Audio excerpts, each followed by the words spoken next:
kitchen. Sometimes we went even further. Chris edited a speech. Jordan bought a handbag made by former inmates of a women's prison.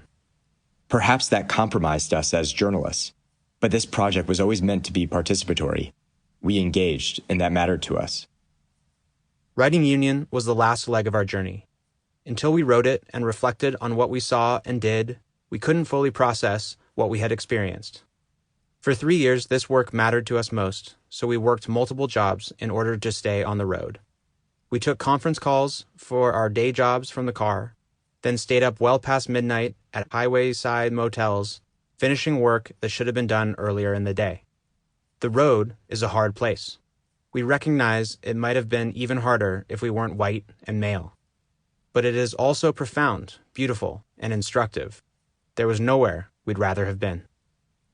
Somewhere along the way, we realized that these road trips had changed our friendship, and that our friendship had changed the way we both saw the country. There are still things about America on which we'll never agree, and we nearly parted ways over them. But unspoken values emerged in the actions of one another and the voices of the people we met along the way. Out there, we also found there's more to America than gladiatorial politics.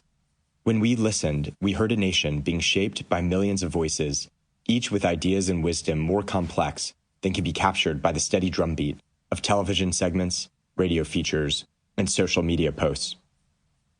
Time and again, we witnessed expressions of faith in this country. At times, these expressions were unique, and at other times conflicting. But on the road, something resembling reverence existed for a collection of higher ideals, ideals that might best be called America's civic religion. Beneath the words of our founding texts, and in the canon of American speeches and literature, the melodies and lyrics that make up our musical heritage, or even the ways we explain ourselves to one another, there's a deep well of feeling that brings us closer to a singular identity, that of American. On our last road trip, a musician in New Orleans told us something beautiful. Music brings people together, he said, because you can come at it, interpret it, and appreciate it from infinite points of view. There is no right way to take in and fall for a tune. All that matters is that you do, and what you bring to it in turn. After all these years on the road, we have come to much the same view about this country. The story of who we are as Americans can be told in a multitude of different ways, each with its high and low notes. There is no right way to look at this country and its people, just as there is no right way to tell that story. This just happens to be ours.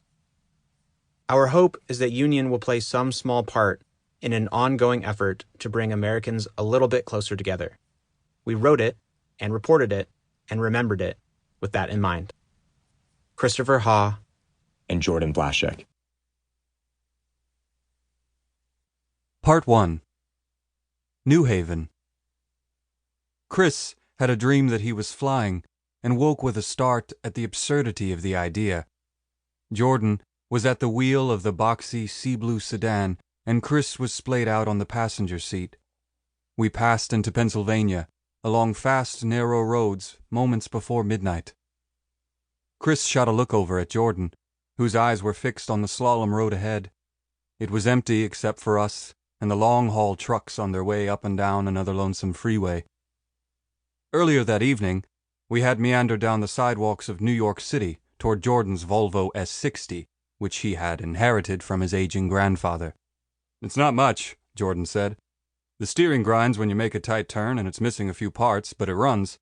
"Spacious," Chris said, opening the door. "And she can't make a U-turn. Feels like steering a boat." Our plan for the week was to drive across the country from New York City to Berkeley, California, where Chris had grown up a few hundred miles north of Jordan's family home in Los Angeles. As we shot down the avenues of the Upper East Side under orange streetlights, we threw around possible stops like Yellowstone, Glacier National Park, and parts of the Pacific Northwest. "Let's get to Chicago by morning," Jordan had said as we merged onto Harlem River Drive, and Chris had laughed aloud. But there we were, pressing on toward the Midwest through the dark woods of the Poconos a few hours before dawn.